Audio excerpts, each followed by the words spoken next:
That's the first time in my life that I've ever had a countdown to eating and making and creating with meat and cheeses. So this is quite a day for me. Most of you know I'm from Wisconsin, so when I heard we were doing something with cheese, I couldn't help myself but bring out my cheese koozie. Couldn't wait to partake in a little fun today. Uh, Great first couple days. I've heard a lot of wonderful feedback and some wonderful text messages coming back and forth. A lot of efforts gone into this meeting and getting us set up for a wonderful fiscal year 2021. I can't wait to get started with this event. But I just have to go back to this morning's panel discussion. I'm still on a high from hearing Dr. Bressler and Dr. Fagan say things like, there's no reason Entyvio can't remain the market leader. It's still incredible that there are no additional safety signals with Entyvio. I heard things like the value of varsity is second to none. And the one that probably stuck with me the most is it is remarkable what a strong position Entyvio has in 2021 compared to when it launched, 6 years ago. I've just been on a high all day after hearing those gentlemen speak about Entyvio and have a little back and forth. It was just an awesome session and very great feedback around today's first workshop. And thank you to all of our leaders, as well as CSS presenters today. Sounds like it went really, really well. So of course, the evening, I'm the kickoff to the evening event here. And we've been talking about a lot of evolve, solve, and deliver. Well, part of deliver for me is there's a little bit of competition that's involved in deliver. And we're going to get a chance to do that tonight. We're going to get a chance to learn a little bit about charcuteries and work with a great group from Cured and Way. And if you could put up the slide, please. We are going to have a competition. We are going to get a chance to get those competitive juices flowing and see who is going to deliver when it comes to cheese and charcuterie. So there's going to be a presentation, a creativity, as well as bonus points. So as you're going through this and learning from the team here today, just remember that we're all competing here. So this will be a fun way for us to compete. I'm lucky, I'm going to get to pop into most of the rooms and get to see what you're all creating. If you go to the next slide. One thing I would suggest though is if you could take a picture of this slide, so we'll leave it up for a second, because in order to compete, you are going to have to submit your photo, and then the team of judges, which I am not one, I'm just going to say, so bribery not going to work here. The team of judges will look at these and decide their favorite, but please take a photo of this. I look so forward to connecting with you tonight and the rest of this week, but to really get things started, we have Mike and Maritza from Cured and Way that are going to get things started. So let's have some fun, West Region.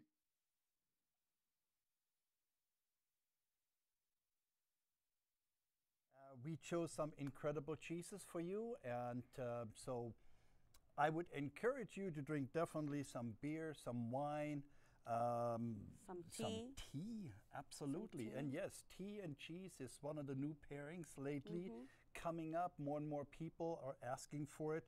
I refrain from drinking water with cheese because water always makes you, the cheese molecules, the fat molecules lump up in your stomach, and then you will be miserable for a little bit. So a hot beverage, even chocolate, a hot cocoa would be very nice. Just something different, especially with one of the cheeses. I had the pleasure of doing that a couple of times, the Comté.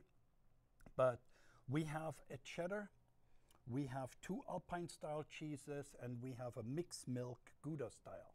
Correct. Why don't you talk about the charcuterie? Alrighty, so today we did provide you guys with 2 different charcuteries. We do have a very awesome salami. It's Genoa salami, the most, I don't want to say basic, but it's just the most loved, and no matter what, it's always going to be a crowd pleaser.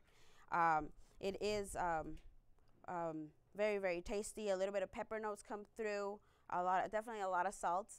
You need salt with your prosciuttos. I mean, with your it also has salamis. some really nice fat in there, and the fat between the mixture, it has to be the right mixture between the fat and the meats to give you the most flavor on that. Yeah, that's usually about a 30 fat or 40% fat with the fattier ones, and then the 70% or 60% all meats, which is what you're looking for. And then as far as the calabrese, we also have the calabrese. This one is one of my favorites. It's a little spicy. Not too spicy though. It's just gonna linger for a little while and then dissipate. But it's really, really good. And just to give you a little bit more, you know, good notes. Yeah, good just tasting some notes. really nice condiments along with the cheeses. The reddish color in the calabrese actually comes from the Calabrian chilies that are ground up and mixed into the mixture when they're making the charcuterie itself or the calabrese.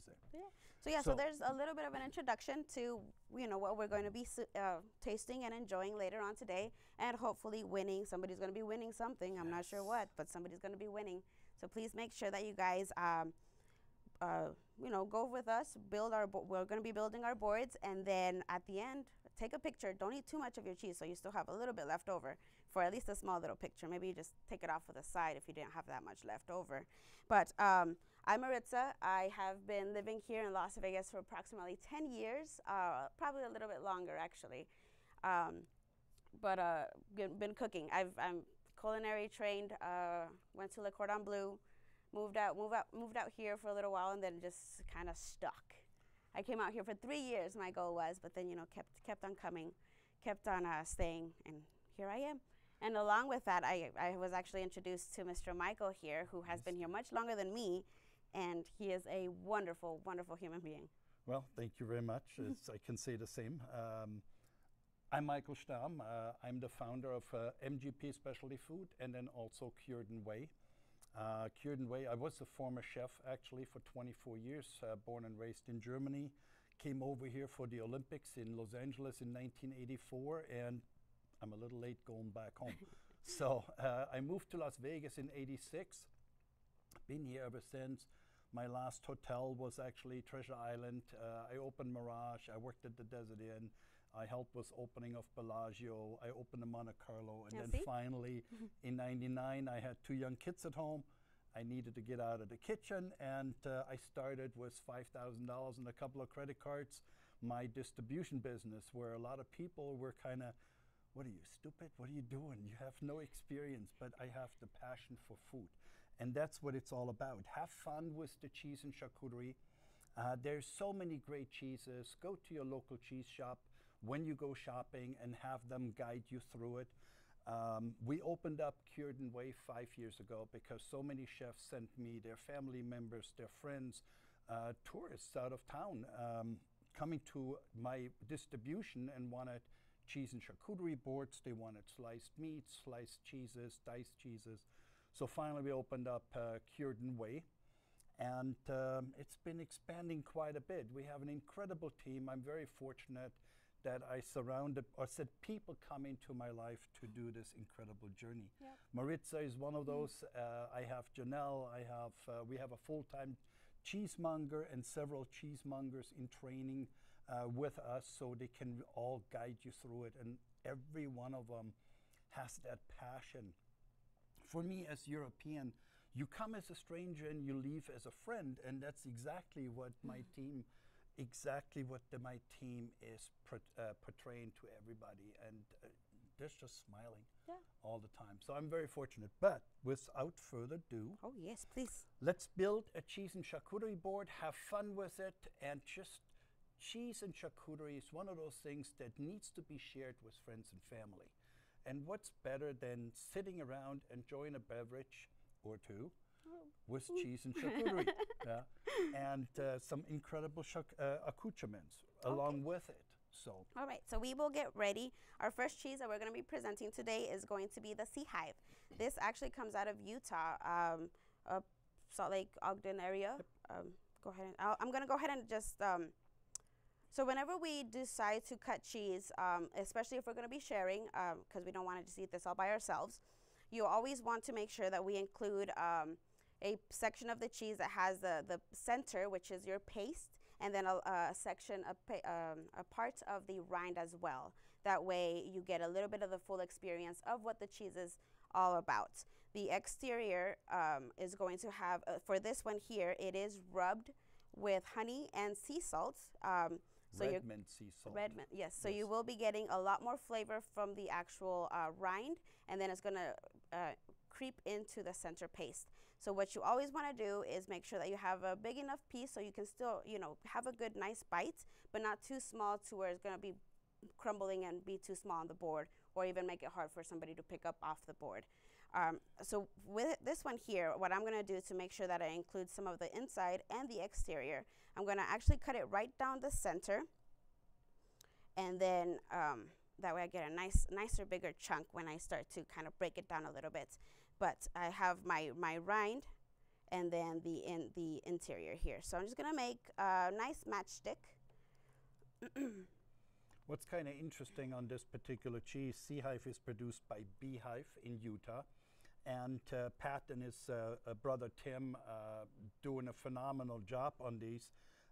Really enjoyable. They came up with a technique that normally when you produce a cheddar, it's always produced in large vats and then put on shelves and then aged on shelves. These gentlemen actually took it a little step further. They aged the cheese for a while, rightly about 2-3 months, and then they rub it with the ingredients on the outside, and then they vacuum pack the cheese. So it's a different technique than some of the other cheeses where they put them they're making the cheese, putting them in cheese caves, aging facilities, and then letting them age on wood, open air. So they always have to go ahead and make sure that they wash the outside very frequently. Sometimes it's a brine, sometimes it's a whey solution, sometimes it's even a water and wine solution or a water and beer. Yeah. Always good. So there's a couple of different techniques. This one, they're rubbing it after about 2 months with sea salt and local honey, red mint sea salt, which is produced in Utah. Yeah. And then the Beehive State. Yeah, and they're vacuum packing it, so all the flavor is literally going into the center. The cheese will be softer for a little bit longer than some of the air-dried cheeses because the whey evaporates a little slower. But the flavor is incredible. It's one of my favorites. One of their first cheeses was actually the Barely Bust with coffee and lavender. So if you get a chance at your local cheese shop, please try that. This one would be one that I would love to pair with tea. Good accompaniments to tea is always honey. A little bit of salt into your tea itself is going to bring out a lot of the flavors. So just a little sprinkle of salt even into your coffee or tea. Actually makes a really big difference. And then with the honey already in, you're going to get a little bit more accents of the honey with your tea, which is pretty awesome. I actually enjoyed this one time for breakfast. It was a really nice Earl Grey, but then also I had it one time with a little bit of a jasmine. So it was kind of different, kind of really different. And it really, the saltiness and the honey came really out really nicely on that. Yeah. Okay, so for the board, I did a kind of, what is it called? Alternate them, going corner to corner, alternating them. You can do that there, or we can always just, since we're just playing with our food right now and making it look really pretty, we can always just change our minds. And then maybe we just want to do something a little bit more like a step ladder, if you may. We could do that there. With this, what would you like to pair with it as far as your accompaniment? On, well, with wine or beer. On the wine, I would say I enjoy something sparkling. So a Pinot Grigio goes really well with that, but you can also go with a Shiraz on the red side. Okay, what beer do you like with that?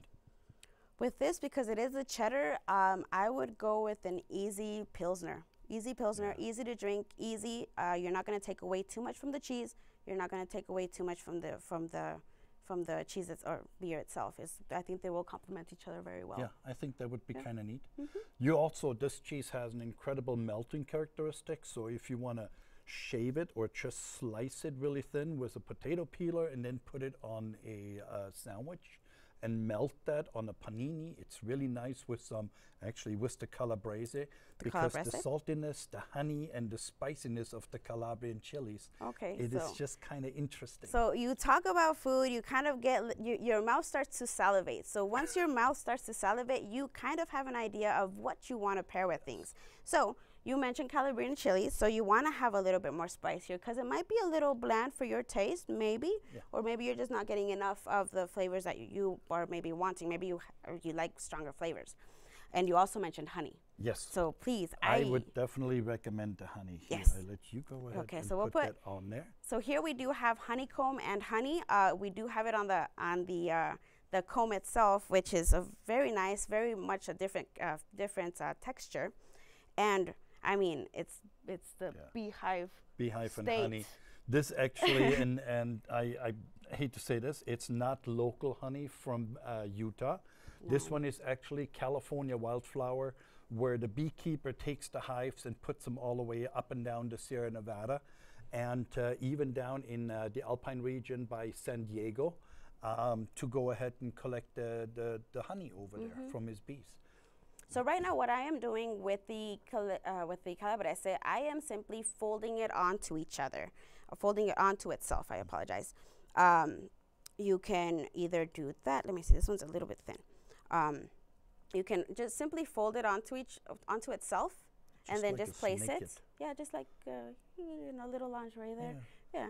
So we can definitely do that, or even more.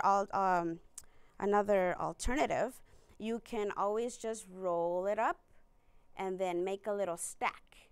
So you can, let's do that over here. We'll have a couple of different textures, visually, not not mouth-wise, but visually you'll have different textures.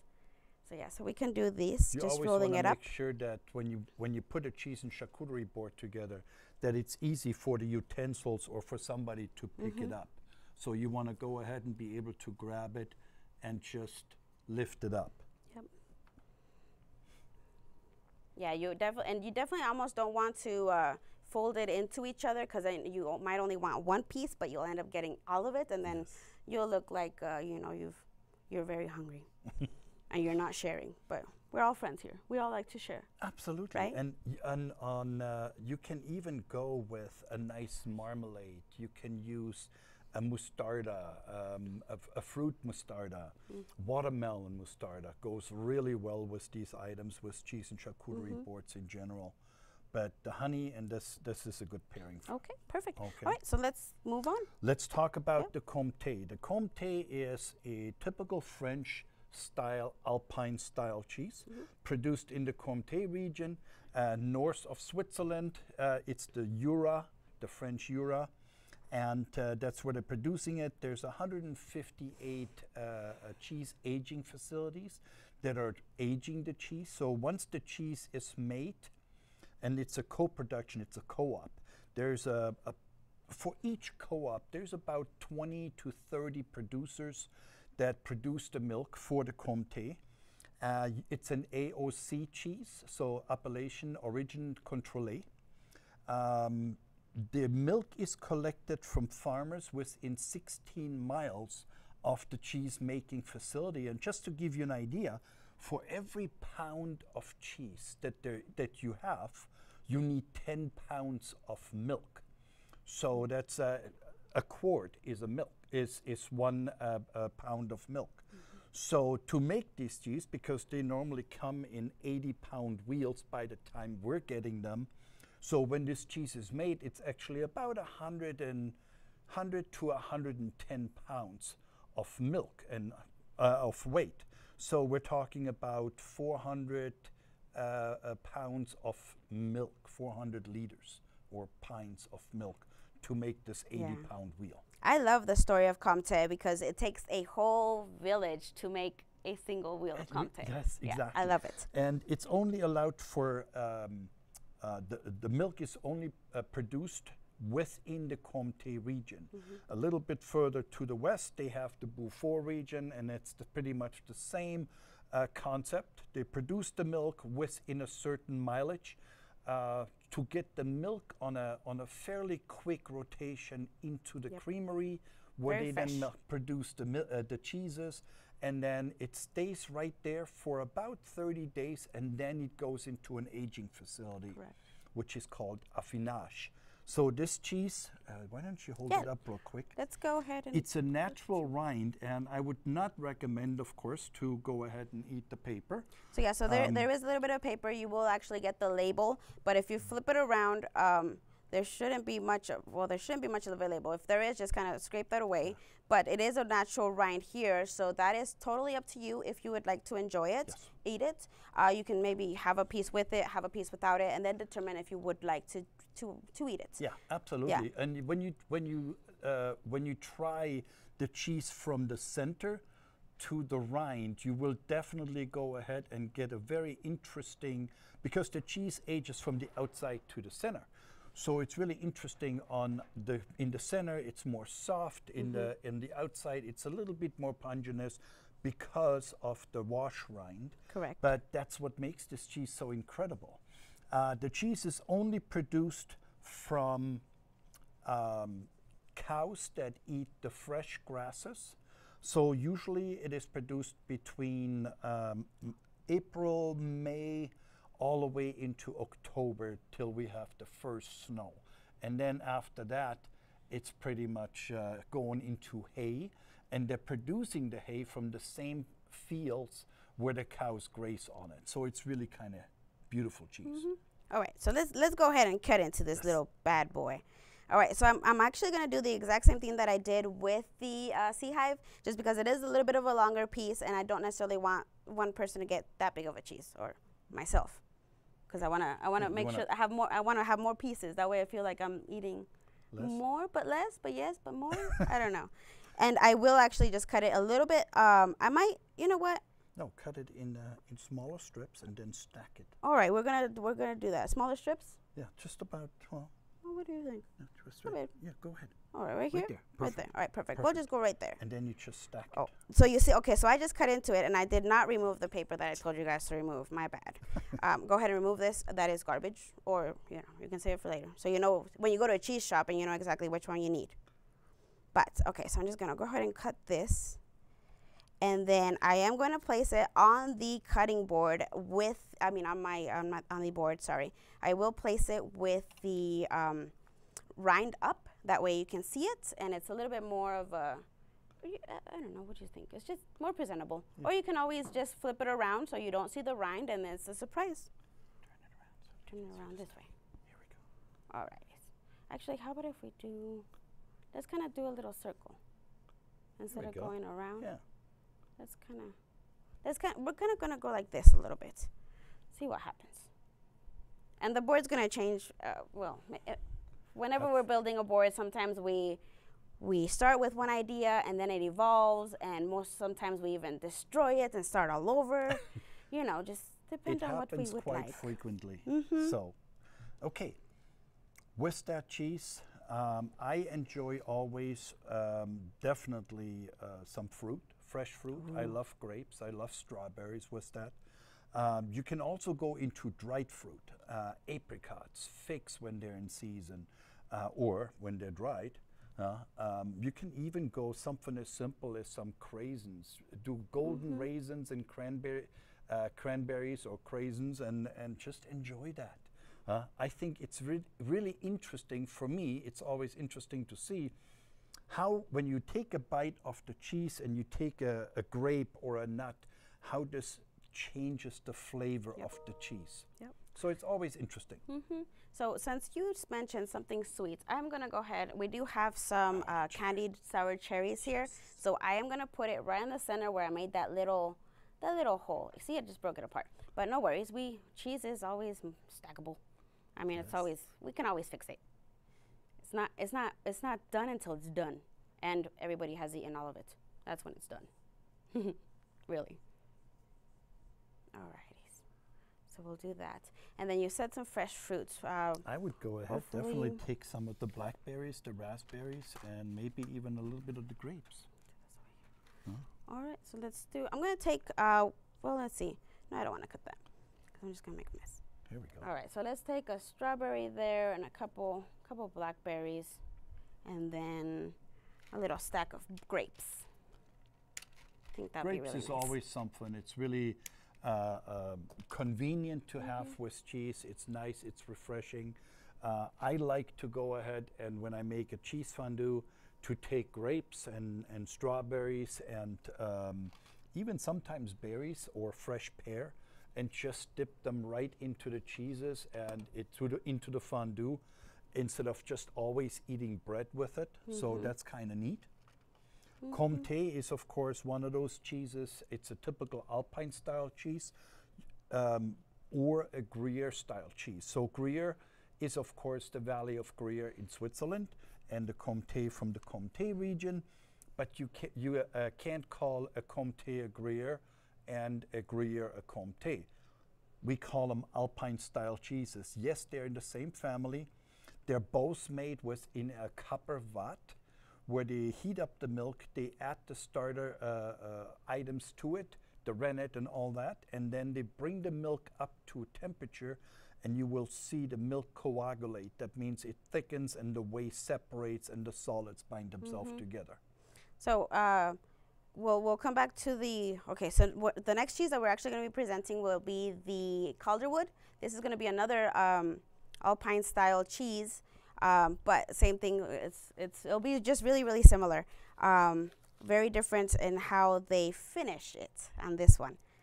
But let me go back to the Comté here. What do we want to drink with this? Comté is one of those things. In summertime, I like a sparkling Pinot Grigio, or we can go with a nice Côte d'Iron with that. I mean, again, different flavors, different wines, different grapes, different regions, but they both go very well. Of course, you never go wrong with champagne or a nice sparkling wine. So Chêne, we just found a Brut rosé sparkling wine from France called Chêne, and it is absolutely delightful with the Comté. Yep. And price point isn't bad. No, it's not. It's not bad. You can afford a couple bottles. Here we go. Yeah. I love beer. I love beer. I can have a beer every night of my life. I would definitely do a nice porter with this Comté. Or if you're into mead, which mead is coming back, or yeah, a nice mead, or even cider. Cider would be nice. A cider would be nice. Cider would be very nice. A cider would be really nice. What's kind of interesting, and this is why meat or charcuterie, cheeses, beer, wine goes well with each other, is because they're all starting with the same fermentation process. So it's wonderful. This is why it goes really well with each other. Calderwood is very special to me. It's produced by Jasper Hill in Vermont. Matteo and his brother are doing an Keeler, are doing an incredible job. It is, again, an Alpine style cheese. But what's different is after about 2 months, they take this cheese, they rub it with olive oil, and then they take toasted hay from their farm and rub that on the outside, and then they vacuum pack this cheese. So that's what makes the difference. And again, it's a natural rind, so you can eat the rind. Don't be afraid of the toasted hay. It's actually quite interesting to go ahead and eat that. You will get an absolutely incredible flavor, aroma of these herbaceous, herby grasses, haze, and then that all, when you close your eyes and you start in the center and you eat your way to the rind, you would, what is that flavor that I'm getting right in the center? And that's why they vacuum pack this cheese. Yep. And then another thing too that's pretty interesting, as you get cheeses that have aged, you can notice the difference. You will notice the difference when you eat it. How much more dense the rind is compared to the interior of the cheese. So that's a very good. You know, just indicator of how it's very important to age cheeses. And you know, a good fresh Chev or mozzarella have their place on every table, yes. But there's just a much more craft, much more, not, I don't want to say that. There's much more that goes into it, and there's more steps. So there's a better chance of it going sour, which is bad. So when it's actually great like this, enjoy it. Yes. Yeah. This cheese, the Calderwood right now, is approximately 16 months of age. So you're getting already these little crystals inside. And these crystals are tyrosine. You have these enzymes, the proteins, bind themselves together, and they form these crystals, and it just is very delightful. No, nobody added extra salt to it. Okay, but they have these salty undernotes, which are just absolutely typical for aged cheeses. On the Comté is about 6 to 8 months aged. The Sea Hive right now about 8 to 12 months. And then, of course, the Calderwood is our oldest one on this. And so that one is about 16, 18 months. All right, so go ahead, you cut it. I'm going to cut. I'm going to slice the cheese. Slice it. I'm going to slice the cheese. I'm not cutting cheese up here. Unless you can smell something. I don't know. Oh, you smell. So this one, I am going to take off the rind, one piece of the rind here. I'll show I'm going to reserve it for later. And I am going to cut it at an angle, so you're kind of getting an obtuse triangle shape. Oh, and there goes a tip of my, would you like a taste? I would love it. Just a little nibble, because we have a competition. Okay. Okay. My wife always laughs at me when at 9 o'clock at night, we're enjoying a glass of wine. And I go out to the refrigerator and says, are you going to have one more piece of cheese? Well, yes, of course, because that's what we do. Cheese, wine, sleep, and repeat. And that's what we love to do. Never enough cheese in my life. All right, so then for this one, I'm going to offset it just a little bit here. So it's going to be the opposite of this one. Let me see. Oh, I kind of didn't do a very good job at cutting it, did I? No, it's fine. Yeah, it's okay. And if it's not that pretty, eat it. It's okay. Well, I didn't do what I was going to do with the rind, but I'll reserve it there for later, because I mean, it'll be good to eat it by itself anyway. Yes, just look at this incredible rind, and you can see all the different hay and leaves and everything, and that's what makes it kind of really unique. You get all these flavors of the flowers, the hay flowers, and everything else in it. All right. Alrighty. With this one, since it is already an aged cheese, I prefer, usually I go with some nuts, some fruit. You can go with blueberries, you can go with raspberries. Figs are always a winner on that. If you go with some salted, lightly fried Marcona almonds is really nice. You can do some caramelized walnuts. Some toasted almonds. I mean, it's endless. All right, so we do have some caramelized walnuts here. I'm just gonna put it right over to the side here, and then on the other side, let's do the fresh. What if we do all the fresh berries? Yeah, I would go with the blueberries and the raspberries. Blueberries and the raspberries. I'm gonna kind of feed it into the little jack-o'-lantern that I kind of made up here.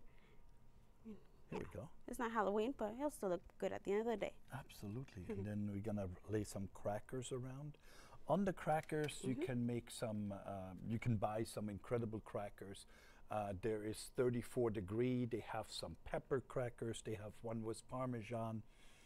They have some Rain Coast Crisp, which are really nice to try. Some of them are with rosemary and salted date, incredible flavors. It's nice to see what's happening again, that with the craft of the food, that it's all coming back. I mean, we have all these immigrants that came into the United States from all over. They brought these incredible recipes with them. And then, of course, the industrialization process came, and cheeses were made in large factories, so they were able to travel east, west, and California, and down to Texas. So the art of cheese making was lost, and this was kind of sad, because you look at a good cheddar, you look at a good Gouda, you look at all the people that immigrated from Ireland, Scotland, England, just alone 3 different countries, 3 different cheddars. You have people from Switzerland that immigrated, that made Emmentaler and so forth. Making cheese was always to preserve the milk that they had extra. And that's what they came up with. So then, again, in the 60s, because people were going back to the land, people were going back to the country, they wanted to go ahead and make cheese again. So the easiest one to make was, of course, a goat cheese. And then more and more people started with farm-made, farmstead cow's milk cheeses. So it was, farmstead means that the milk, the animals live on the farm, they're milked on the farm, and the cheese is made right there on the farm. And that's what's kind of interesting with Cypress Grove, Mary Keene. She raised 4 kids after leaving San Francisco in Humboldt County, north of the Bay Bridge. You have Redwood Hills that started pretty much the same thing. And it just goes on. So now, in 2003, I went to Portland to the cheese conference. There was 250 cheesemakers introducing about 360 cheeses. In 2019, I got a chance to go to Denver to the cheese conference, and there was 2,500 cheesemakers introducing 3,400 cheeses. So it was incredible what the younger generations are bringing back from, hey, this is what grandma used to make, and I want to have that same experience again. So it was really interesting to see. Like Charles de Gaulle said, Charles de Gaulle, former president ruler of France, how can you reign a country with 1,200 cheeses? And that's about the same here. There's such great cheeses produced in Wisconsin, in Vermont, in California, in Texas. So just go ahead and try. When you travel, look for local cheesemakers and get a tour of the farm or the facility. When you go up into Utah, say hi to Pat from me, Pat and Tim, and tell them Michael from Las Vegas sent you. Or if you don't get that exclusivity, just find a local cheese shop and tell them what you like. Tell them what you want to try, and they will always give you a try. Yeah, sample. Please eat your way through the cheese and charcuterie counter. That's the important part. So how do you fold the Genoa? So yeah, so what for the Genoa, there's quite a few different things that people do. You can take the Genoa, fold it in half, and then fold it in half again. If that's a really just a very simple method, and then you can keep on building. Fold another one, and then another one, and kind of where the tip here forms, just pinch those 2 together, and then eventually you can even do like a little what is it called, a river. If you want to make a river out of your salami, you can keep on doing that. Or another really nice thing to do is you can make a little flower. So for that one, instead of just the 2 folds, you're actually going to do 4 folds. So if you fold it in half, and then you fold it over once, and you fold it over again. So you kind of just make this nice little cone there.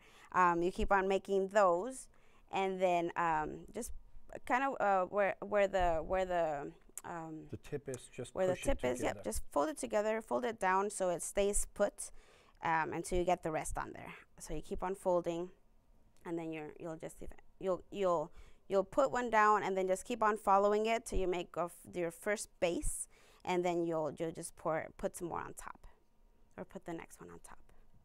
It makes like when you get that down, you can make a really nice rose flower, charcuterie rose flower. Here we go. Yeah. So it doesn't look pretty at first, but once you're done, it looks really, really pretty.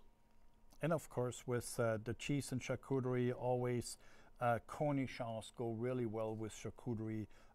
Olives, different types of olives go really well with cheese and charcuterie. You can also go, these are little sweetie drops. These are Peruvian peppers. You have them in red and yellow. What's nice about them is when you put them in your mouth, the sweet taste, and then all of a sudden you pop them and they have a little bit of a spiciness to it. Just a little bit. Hint. And it just is really nice with charcuterie, with cheese, but also on your salad. Sprinkle them on your salad. Oh my God, they're delicious. So I'm going to take my little cornichons here. So the good thing about the acidity in the cornichons is that the charcuterie is heavy. It does have a lot of fat content. So the pickle item will definitely help break down a little bit of that fat. So it kind of cleanses the palate as you're eating, so you're not just stuck with a very rich richness heavy in your taste, heavy taste. Yeah, it cleans. You want to clean the palate in between the bites. So a nice Cornichon or even an olive, a brined olive or an air-dried olive is always really nice. They make some really nice Moroccan olives that are air-dried, Tunisian. So they're kind of interesting, different flavors, different textures. And this is what you want to have when you do a cheese and charcuterie board. You want to have different flavors and mix it to your liking. Look at that. Right, yeah, you definitely do want different textures, because some of the cheeses will have the same kind of pasty, I guess you can say that. And the more of it you eat, the more you're going to get bored and you're not going to want to eat anymore. So the thing about the textures is, the more interested that your mouth is, the more you're going to want to try to taste different things and try something different. Even if it's maybe not recommended by somebody, try it anyway. You might enjoy it. You might really enjoy it. Yeah. You know? So what I liked isn't necessarily what you like, but no. You know, we feed off each other, and sometimes what you know is what I want, and I don't know that sometimes. Well, the funny thing about cheese is you take a triple cream or you take a camembert, which are very similar style cheeses, triple cream brie or a camembert, similar cheese, same production method, but it's just one is not as creamy as the other one. And when you have cheese, you want to have usually a goat, a cow, a sheep, maybe even a blue. Oops, sorry. So yeah, so when you do, some people don't necessarily like goat cheese, or they think they don't like goat cheese. I don't think they've tried good goat cheese. No. So I think the more you experiment, the more you just try different things, the more you're going to evolve and be a connoisseur of all cheeses.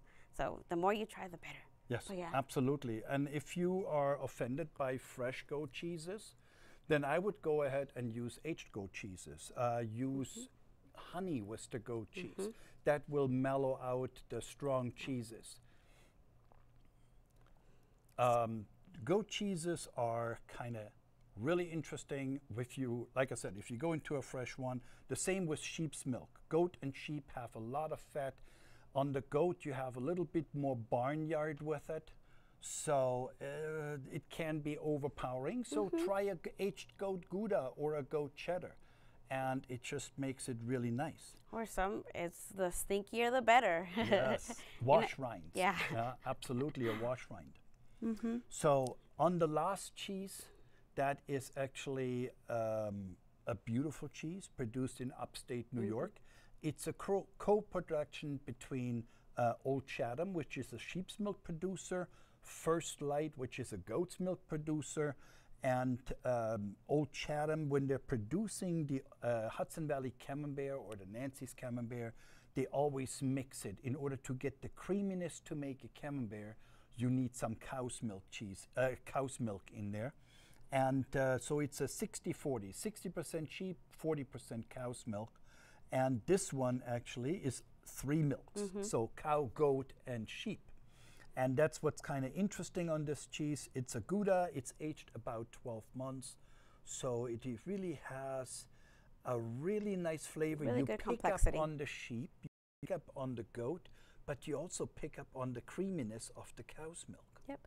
And I think this would be a really good cheese if you haven't tried many goats or you haven't tried many sheep. This one would definitely be a good introduction into these different milks. And again, it's a different method of aging the cheese because it is on the black is a wax. You don't want to eat the black wax, so you just want to peel that off, remove it, and then you go ahead and enjoy the cheese. So it's a typical Dutch concept where they take the cheese and instead of putting it on wooden boards, they're taking it, dipping it in wax after about 3-4 weeks, and then they just go ahead and put it on the shelf and let it age. And that's they usually ship it out by about 6 to 8 months, and very enjoyable. And it's interesting when you have this cheese at 4 months, 6 months, or 1 year, how the flavor comes out on it. It's really interesting. With the leftovers, if you have some leftovers on the of the cheeses, you can always make turn it into a fondue. A fondue goes really well, especially with this mixture. The Comté has this more pungentness along with the Calderwood, and then of course you got the cheddar, so a little bit of a spicy sharpness to it, and then it mellows it out with the Gouda. So you can take the Gouda and you just take a potato peeler and you just shave it and put it right on top of your salad. That would be kind of interesting. Very good. Replace it when you make your Caesar salad, replace the Parmesan with a Gouda. It's very delightful. The same with the Calderwood. It goes really well with that. Yeah, all of these cheeses, I mean, they have very good melting properties, so they will definitely make a really good mac and cheese. They'll melt beautifully for a grilled cheese. So any of this, put it together in a grilled cheese, you'll be really, really amazed how wonderful they all melt very, very well. I won't necessarily say that they'll be stringy, but they'll be very melty. And then, let me see, what else would I make? What else? Well, sandwiches, paninis goes always really well. Cheese fondue. What about if you shred them up and put them in a quiche? Of course, quiche. Oh, nice. Always a good winner. Broccoli quiche. A spinach, a Florentine, which is spinach. That would be kind of nice. So again, you see, there is just so much you can do with cheese, and that's the wonderful thing about it. Just have fun with it. Just have fun, exactly. For this one, the way I'm going to cut this one, since the rind itself is pretty, the rind is very dramatic, and I do want it to pop on the board, I am going to include it, even though you shouldn't eat it. Typically, we don't like to include anything on the board that is not edible, just to make sure that you don't have to sit over your board and explain to your guests that you don't want to necessarily, you don't need to eat that. But I will go ahead and just cut away. Well, try not to cut away too much of the cheese, just because all of it up until the rind is edible, and then just cut around it. What wine would you drink with that? What do you think? What do you like? Wine. Wine. Right now it's hot. It is hot outside right now. It's not even the beginning of summer. All I want is. We're already at 95 degrees today, so. All I want is a really good Riesling. Not too sweet. A little on the drier side for my Riesling. That's what I would really enjoy with this cheese. What about a? Well, yeah, ice wine would be a dessert wine, but it still goes really well because of the sweetness. So that would be kind of nice. On the red, I would think a nice Shiraz maybe would be good, or even a Zinfandel. A Zinfandel would be nice. Yeah. It would bring out some of the nutty notes that are in this. Yeah. Exactly, the nuttiness of it. So it's beautiful. But again, those are suggestions that we like. You know, from my beer, a good Hefeweizen. Yes. Good wheat beer. Absolutely. There is a Hefeweizen out there with mango in it, and it was just absolutely delightful. But then also, I would go with Hefeweizen with orange. The moon. Yeah. Oh yeah. Blue Moon. Blue Moon. Blue Moon. Easy I drinker. Would definitely. Yeah. Blue Moon goes really well with that. Or the German beer with the what was it called? With the grapefruit.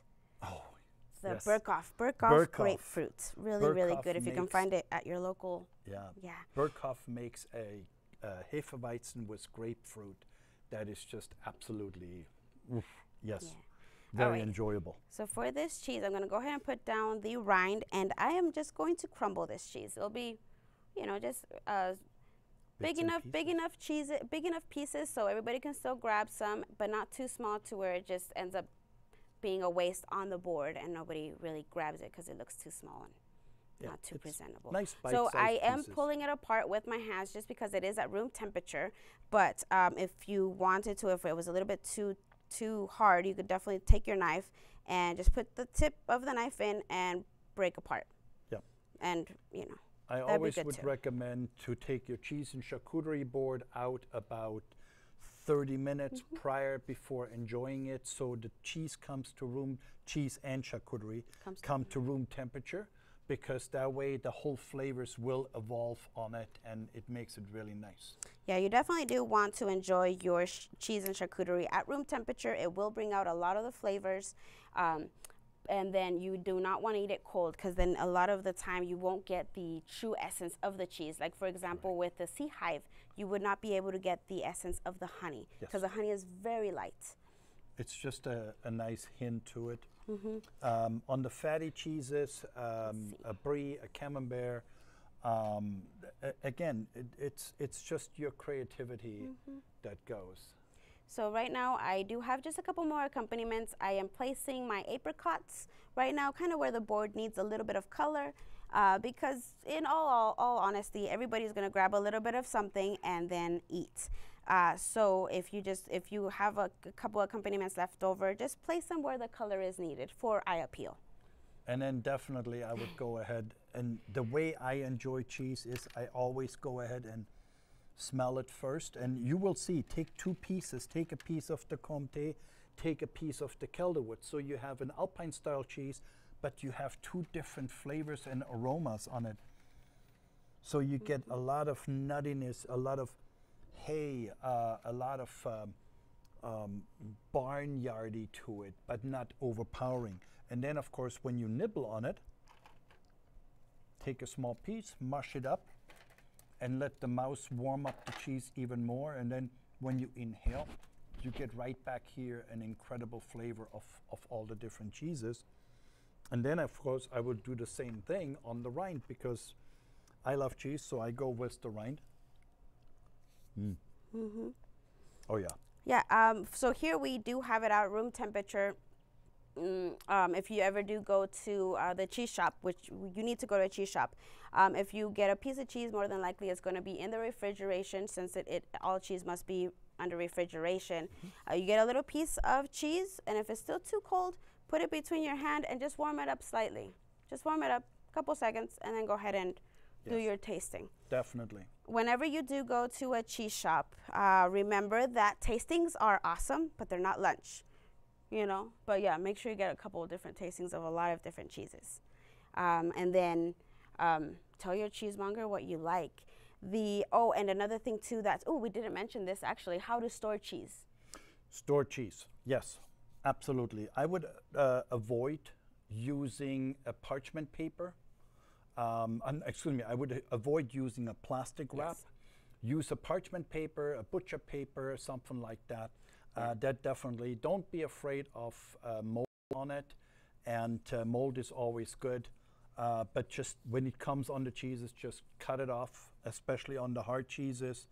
Yeah, we did provide two separate pieces of paper of our own very special cheese paper. If you notice, it does have two different layers to it. The cheese itself is still a living thing, so you definitely do want to make sure that it keeps on breathing. That is the importance of the paper itself. And so it's allowed to breathe, but nothing's allowed to get into the cheese with the special paper. But yeah, what do you think? All right, with that, I want to thank you all for inviting us into your living room, your office, your home, and giving us the opportunity to talk to you about cheese and charcuterie. Yes. Thank you very much from all of us here at Cureton Way. And Gabe, we're going to give it back to you. Thank you so much. Appreciate you guys. All right. Well, thank you, Maritza and Mike. Thank you. That was fascinating. I learned so much and really enjoyed that experience. It is very evident that both of you are extremely passionate about what you do, and we appreciate you sharing that love and passion with us today. Thank you so much. Yeah, of course. I had so much fun. I will say that my charcuterie board does not look like Mike and Maritza's. It's a little bare. I think I probably sampled more than I created. Nonetheless, I had fun. And so Good. I hope all of you did in the West region as well. We're going to put back up on the slide here. Just a reminder, this is the judging criteria for the competition. Presentation, creativity, and then bonus points, which we've somehow incorporated evolve, solve, and deliver. And then we're going to put the slide up just one more time on where to send your photos. So please take a picture of your charcuterie board and send it to this email address.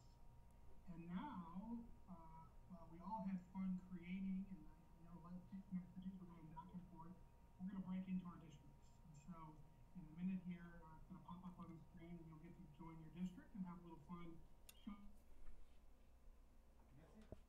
Okay. We're done.